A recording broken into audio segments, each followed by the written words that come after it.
This is advice from a carpenter who finished his apprenticeship 1 year early. My name's John Prenzetti, and we are on Unscripted with Antonio. And here is the best advice that I can give apprentices in their apprenticeship. If you want to excel in the trades, you got to work hard, like no matter what you're doing. Like if someone asks you to sweep as fast as you can, get the job done as fast as you can. That's how you get responsibility, because they know that whatever you do, you're going to put in effort. This might be controversial. Your job as an apprentice is to make your journeyman's job and your foreman's job as easy as possible. And the reason why I say that is because if you give them your best, like 110%, you work as hard as you can, they're going to give you something in return, whether that's easier work or, let's say, more hours or knowledge, like any of that. And that all comes from you making their job easier. They're going to start to feel like you're giving them something, like because you're giving them your hard work, your best, and what they're going to do is give you knowledge. That's a good reputation to have, and that's something that you have to tell yourself, like I got to work hard so that way I can prove myself and prove to everyone else that I'm valuable.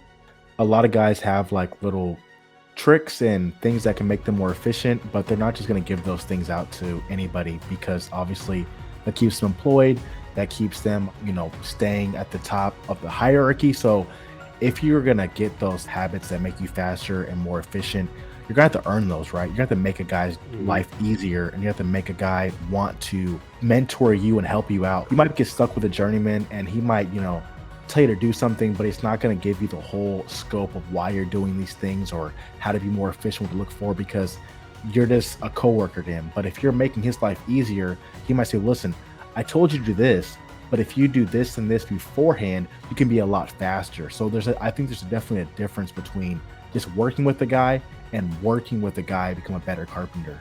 Let's say a job normally takes someone 8 hours and you did it in 7. You just bought them an hour, and now they don't feel rushed, and they can take the time to teach you things that most people won't get to learn. I talk to myself in my head like faster, faster, faster. And I think that's really maybe it. Like you just got to learn to challenge yourself and push yourself, because you're the only one who can do it. No one else is going to do it. For sure. And I think one thing that's important as an apprentice, it's very important that you think out what you're doing. I understand you want to be really fast, right, and efficient, but also think about what you're doing, because sometimes guys will get so caught up in the process of like being fast and getting a job done really quickly, and they injure themselves. I was on a job site recently where guys kept getting injured left and right. And it kind of comes from, this is kind of a little side tangent, but it kind of came from like the boss and the foreman were kind of like giving like anxious energy because they wanted something done really quickly. And so guys started picking up on that. And so they started moving really fast. Guys are, smashing their hands with hammers, falling off ladders, shooting themselves in the hand with the nail guns, just like wild stuff that does happen on jobs, but things that could be easily avoidable if you just took a second and just thought about what you're doing first. Because sometimes by trying to be too fast, you injure yourself. And if you get an 801, that's like a thing where you have to go to the emergency room. You can't out fast that, because now you're costing like workman's comp. You might increase your company's insurance, and now they can't be as competitive. So it doesn't matter how fast and efficient you are if you're not doing it safe. And so that's one thing you also to add: be fast, efficient, but also be as safe as possible. I think that's very important to key on. Oh, I definitely got that. I don't know if the guy that told me this will ever see this video, but he was always saying like, you're going fast where you need to go slow. And so that's another thing is, and you won't really know that until someone tells you that. And then you have to, like, sometimes you have to fine tune something.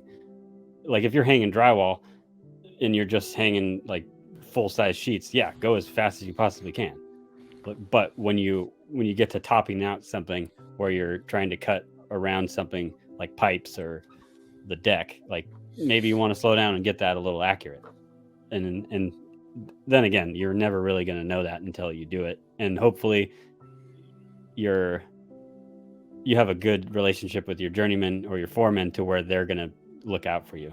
Because at the end of the day, if you're an apprentice and you don't know, like, yeah, well, of course, because you're an apprentice. Yeah, there was this old man where we had this task, and it was pretty much a job where like two teams were doing the same exact thing. So it was like a couple apprentices and just the old man. And the old man was just setting his stuff up really slow, setting his sawhorses up. And these other two young apprentices were running around, grabbing lumber, grabbing materials, constantly running back and forth.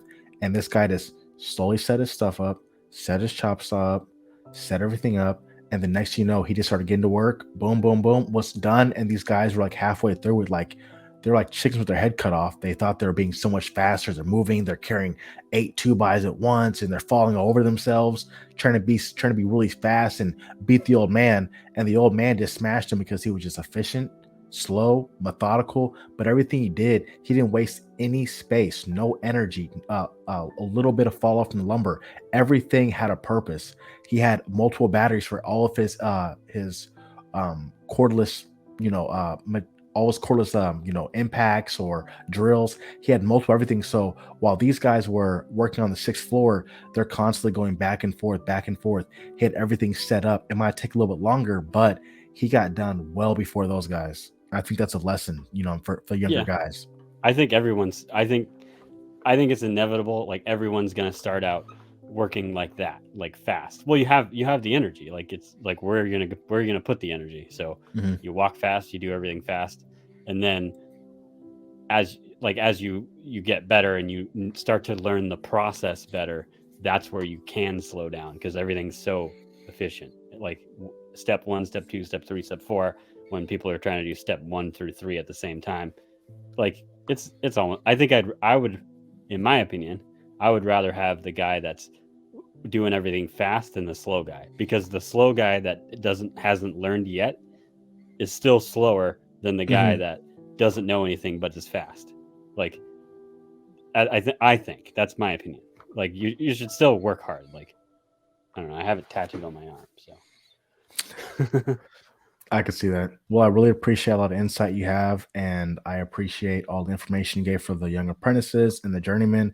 I think that you are a wealth of knowledge, and I want to have you as like a continual guest on because I know like we're kind of going in the same space. So, again, I appreciate you, John, and thank you for coming on to my channel. yeah, thanks for having me. Please like and subscribe. And if you have any questions for me or John, post those in the comment section. I'm going to leave his channel in the description and make it real easy for you guys.